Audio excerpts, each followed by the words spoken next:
Hey everybody, welcome back to Hear Our Voices, where we tell stories, give resources, and change the narrative of homelessness. This is your host, Kay Did.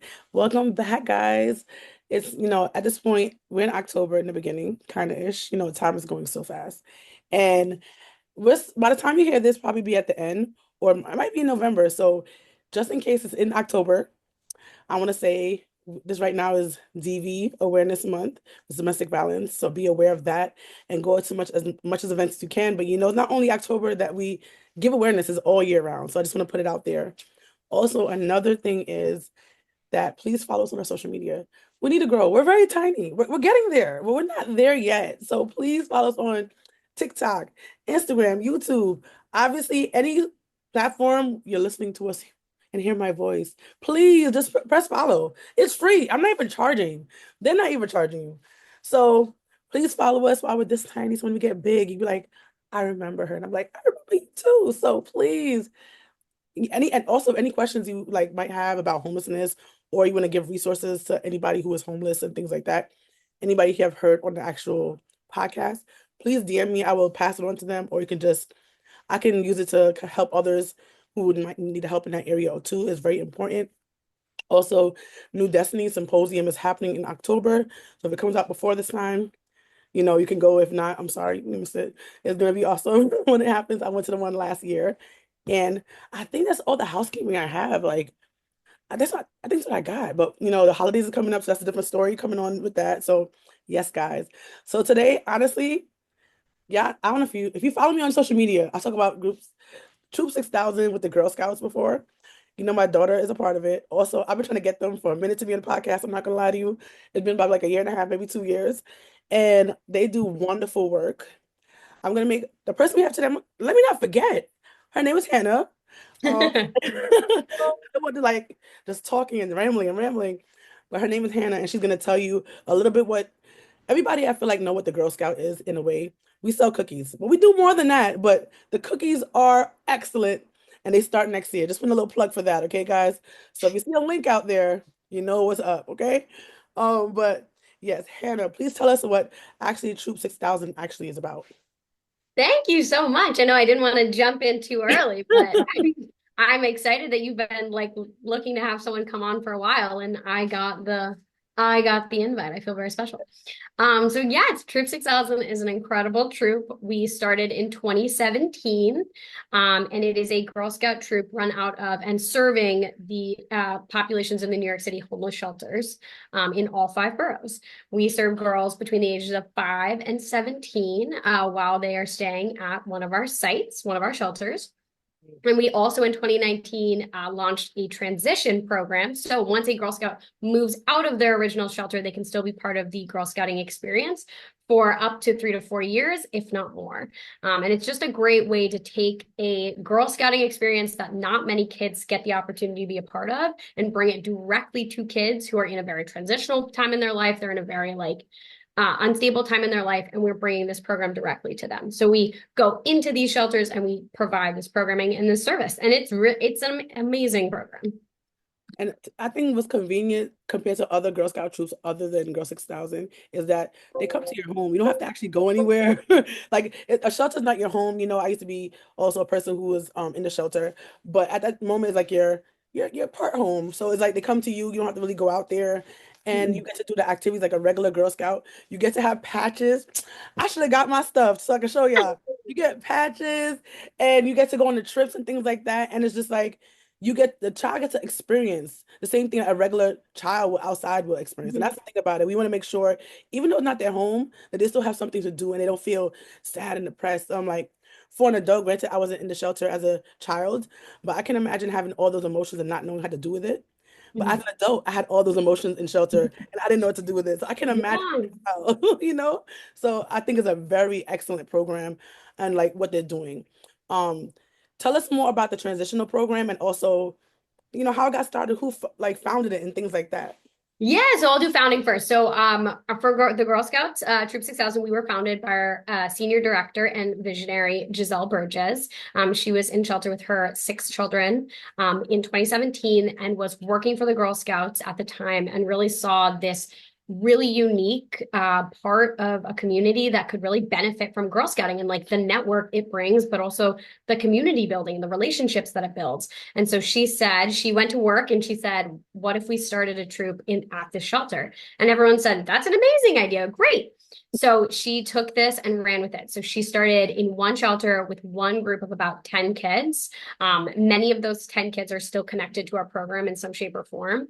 And then it slowly grew. So she's continued on from a troop leader to our program director, to our director, to our senior director, leading us every step of the way. She's incredible. She has 4 kids who've either been part of Troop 6000 and actually graduated into adulthood, or they're still part of the program now.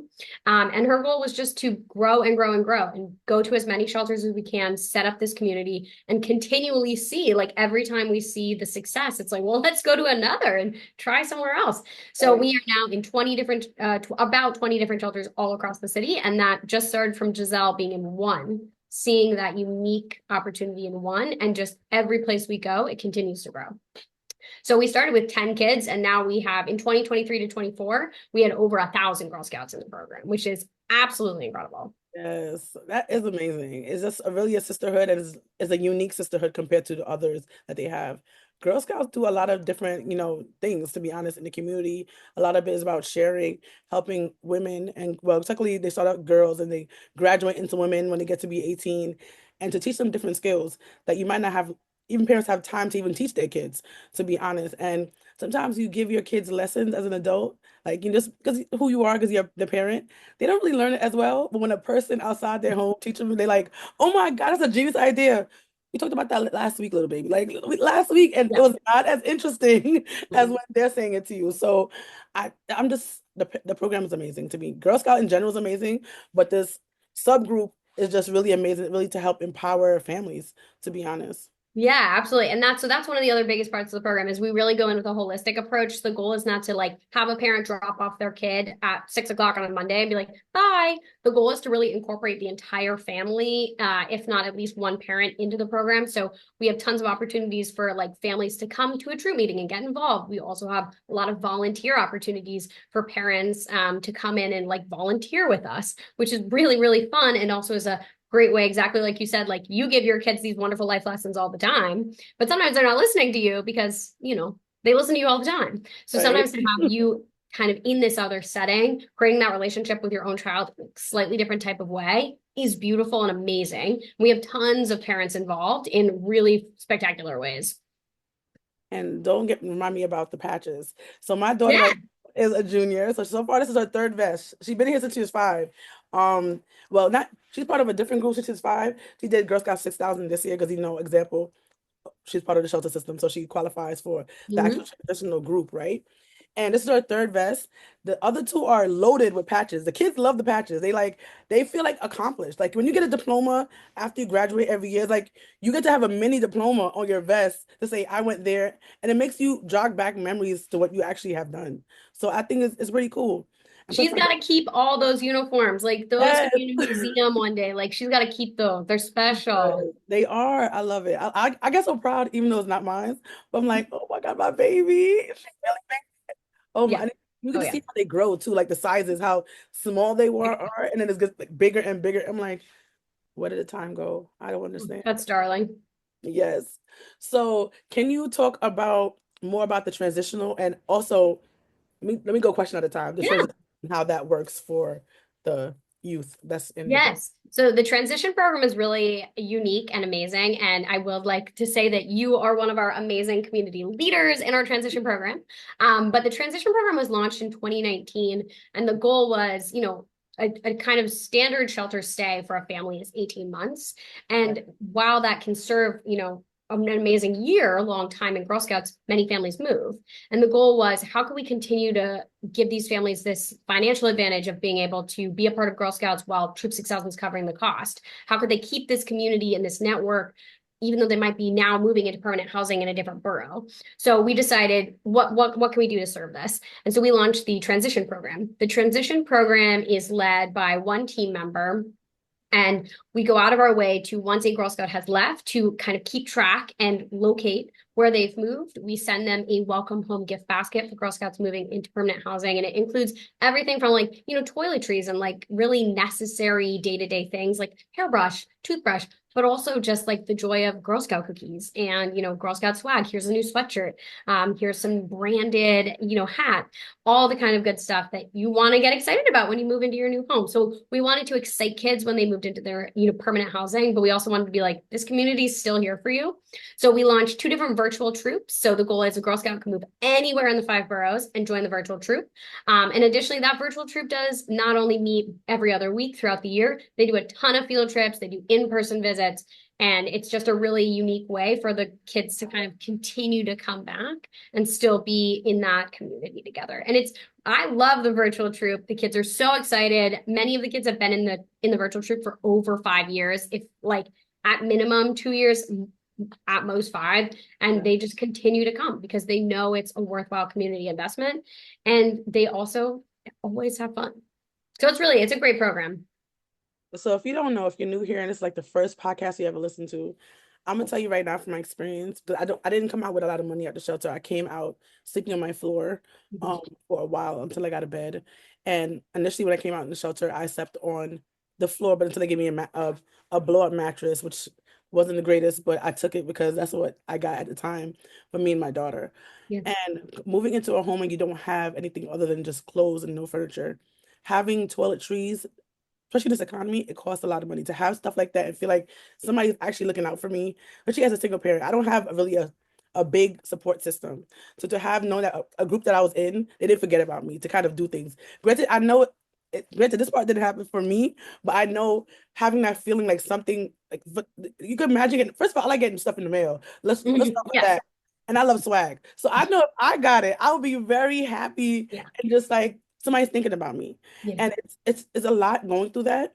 And paying for fees and trips like that, also thinking on your mind to pay for all those fees and stuff like that. And you It just adds up. it adds up and it's hard for a family. So for them to have this transitional troop and still be a part of a family and still get to do the things that you were doing before while you were in shelter. And I feel like you don't feel like you're not in shelter anymore. It feels so you're connected to something, especially if you're a single parent like myself. So I definitely appreciate the troop, that could help out families who don't have much and you know, just like still be a part and have a family. That's what I think it is. I love, Yes, yeah. you're totally right. You've created this family while you were living at the shelter with this group of kids. We don't want you to lose that. We want you to know that's still there. So that's like the biggest like driving factor.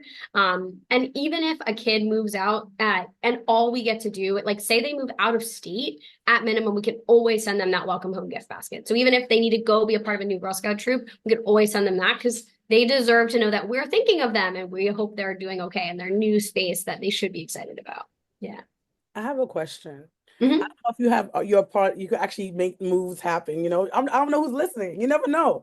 You never But know. if a person was in a shelter was not part of your 20, can they still join? Or would they have to Yes, go to regular Girl Scout? Okay. that's a great question. So this comes up a lot is that so there are like tons, hundreds of shelters all across the city, and Right. we only work in 20 of them. And that's, the factors are we're constantly trying to grow, but also like we only have so many team members. We only have so many hours in the work week. We only have so many hours in the day. So Right. we work in as many troops as we possibly can. And lots of Girl Scouts come to us saying, we live in this shelter, but you don't serve this shelter. Can we still join? And the answer is absolutely yes. So people can get in touch with us like online through our website, and they'll get transferred over to me or one of my team members, and we'll be able to start them in the transition program right away. So the transition program is not only for kids that started in person somewhere, like it is open to every Girl Scout who is living in a shelter system, like in New York City, in any of those shelters, who wants to be a part of our Girl Scout troop. Okay. I did not actually know that part. I Yeah. learned something new today, guys, just like you.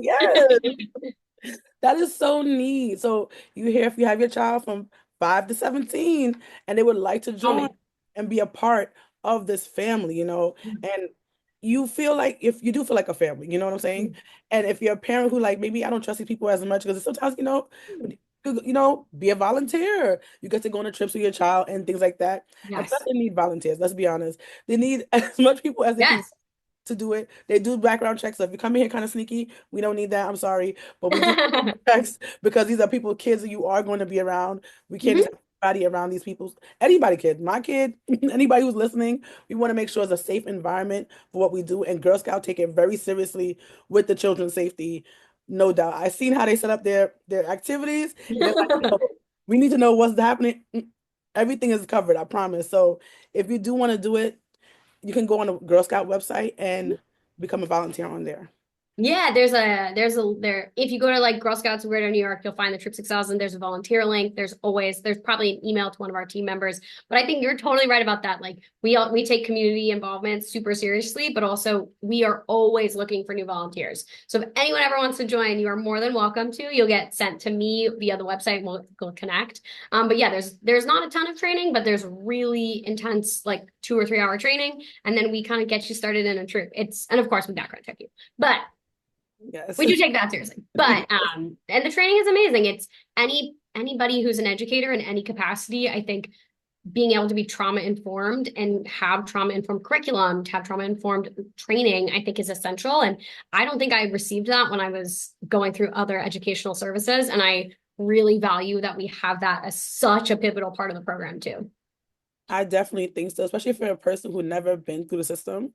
So they want to make sure you're equipped with even talking to a person. Because, like sometimes people are ignorant by accident and they might not know exactly what to say, especially if they have not been in that position. So you might like just something off the wall. And you're like, maybe that's not the right thing to say at this particular time when these people are going through the most traumatic time in their life. You can't just say certain things. Because I took the training myself, I'm not exempt. So I took it myself, and I think it was for granted stuff I already knew. Yes, of course. A person who have never, if they never like knew the system at all and just want to come in, I think is informative of what can help you make sure you're not stepping over your boundaries or just making sure you can understand what these people are going through. So Yeah. I think it's very informative in that way, to be honest. So Thank you. yes, it is. I thought it was good. I was like, yeah, I don't like taking tests though, but I definitely test is not for everyone. Yeah. But I There's took a it. series of tests, but it's really just to make sure you're following along. That's true. That's definitely true. And you learn about different steps about like what the colors mean, what age they go for, and those kind of things. It's like basic information. You'll learn eventually anyway, but you kind of take that little test and it's cool. It's Honestly, nice. Yeah. yeah. If you do a volunteer, honestly, for Girl Scout in general, they make you take a version of anything. So no matter if it's an outside troop or 6,000, you Yeah. still have to take something to do. And all of them are also background checked. You can't just sneak in. So please, I want to make sure it's safety of the kids first, Yeah. no matter what. And we want to make sure that's clear out here. If you're listening to this and want to join in. But yes. So how often, like, what's the, I want to say school year?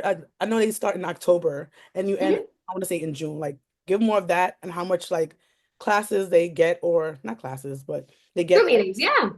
Yeah, that's a great question. So our goal is to, kind of work around a kind of a normal, quote unquote, traditional Girl Scout year plus a school year. So we start in October. We give the kids September, the month of September, to really sink into school, especially if they've just moved into the shelter. We want to give them space to really like focus on school. Maybe they've joined a new school, really settle in. After they've settled in, we go in and we start in October. Our Girl Scout troop meetings are anywhere from every week to every other week, all the way from October to June. And then in the summer, we still have plenty of opportunity for them. But throughout the year, we'll take off, we take a holiday break, we take spring break off. But for the most part, those kids will know and feel the consistency of every Thursday night from, 6 to 7, I'm walking down to that community room and I have my Girl Scout troop meeting. We always have snack. We always have a fun activity. There's always adults you trust and you like. And there's always something new to try. So that consistency is one of our kind of key components. We ask anyone coming in to volunteer, and we also ask like the entire shelter staff, like this consistency is key for us. So all the way from October to June, that's what they can expect. And in the summer, we still have programming. We don't necessarily go on site anymore, but we offer field trips throughout the city. We offer a great summer camp upstate. And again, we always pay for these opportunities because we don't want a kid to be hindered by, the financial cost of going to a summer camp, which can be excessively high. And we don't want that to hinder them going to the Girl Scout camp because it can be a really beautiful, formative experience that they might, take away and want to come back and work later on. So we try to create enough programming throughout the whole year to give them all the opportunity we can. I want to also make clear, I would assume this is built in. If you Yeah. know when you're in shelter, most of the time when you're in family shelter, your child has to be with you. And if it's, especially if you're a single parent and only one Yeah. kid, your child has to be with you. But with them knowing that you're in the Girl Scout, you'll get like a pass until they go back to camp and come back. It's not like, oh, your child's not with you, you're kicked out. No, they work and they know the system. They know it's not like it's a foreign entity was coming in and Yeah. saying, I need your child. Because they do watch that in a lot of shelters to make sure your kid is coming back with you because it is a family shelter. Mhm. Because the program is part like set up a little bit inside of it. Well, it's not set up a little, it's set up completely inside those particular shelters. They know Yeah. what happens because the same thing happens every year. It's not like it's a new program they kind of, going on with. So just be aware of that. So don't feel like if my child goes, it's gonna be alarming and things like that.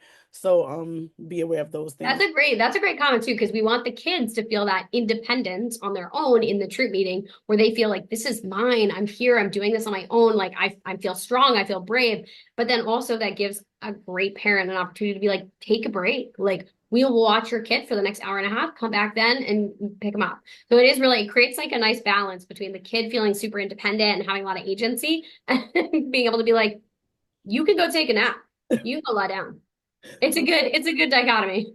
It definitely is. You can take a rest, probably Yeah. do nails, probably go out to a restaurant, especially if you're with your boo in the shelter, because when you're a couple is this can be even more taxing because there's more people to Hmm. think about. Yeah. And it's time to breathe. We'll Yeah. stop a little bit. Yeah. No kids running around. No, just your brain could turn off for just for an hour and a half and just like, okay, this is what it feels like to be an adult now. So Yeah. Yeah, it, exactly. It's good for everyone. yes, it definitely is. So what would you like? What else would you like them to know about Troop 6000?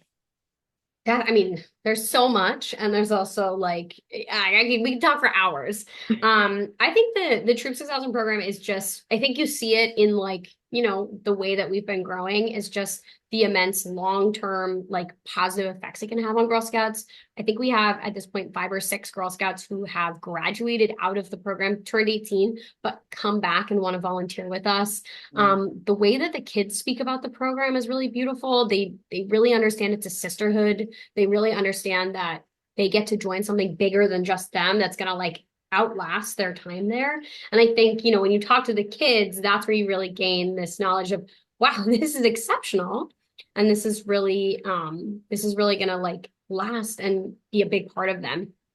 And I recently had, actually, I'll share, I recently had a Girl Scout write a letter to a new Girl Scout. And I said, do you want to write a letter to a new Girl Scout joining? What would you say? And she wrote the sweetest letter. Can I read it? Again, Okay, so she wrote like a welcome letter to a new Girl Scout. This is part of her bronze award.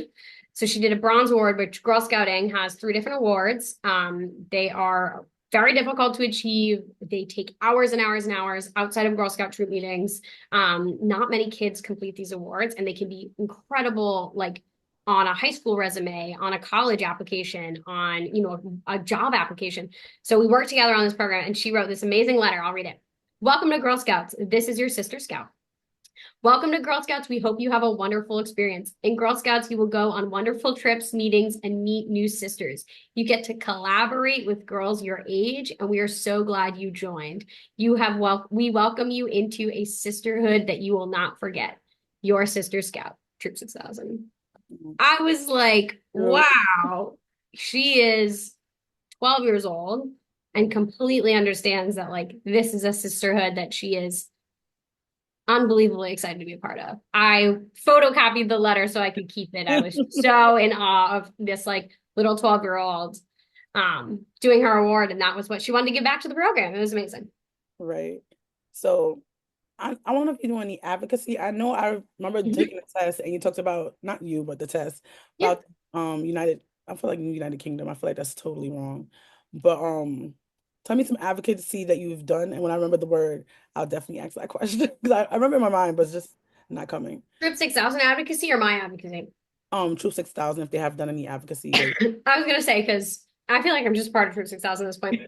So Trip 6000 does a lot. I mean, they do a ton of partnerships across the board, as well as so the Girl Guides are an international kind of Girl Scouting entity, and we are, the United States version of that, the Girl Scouts. So, a huge badge that they earn throughout the years, the Girl Scouts do advocacy badges. So they think of ways in their community that they can create a better impact. So I worked with a Girl Scout recently on, she had moved into middle school, and she felt like her elementary school was really lacking a community garden. So she wanted to get donations, and she wanted to go and take her Girl Scout troop and go back to her elementary school and create a garden. And we were able to do so over a couple months. It was really, it was an amazing little project. This Girl Scout who wrote that letter, her idea was to kind of give back to new Girl Scouts joining, letting them know she's excited that they're joining, and they're joining a sisterhood.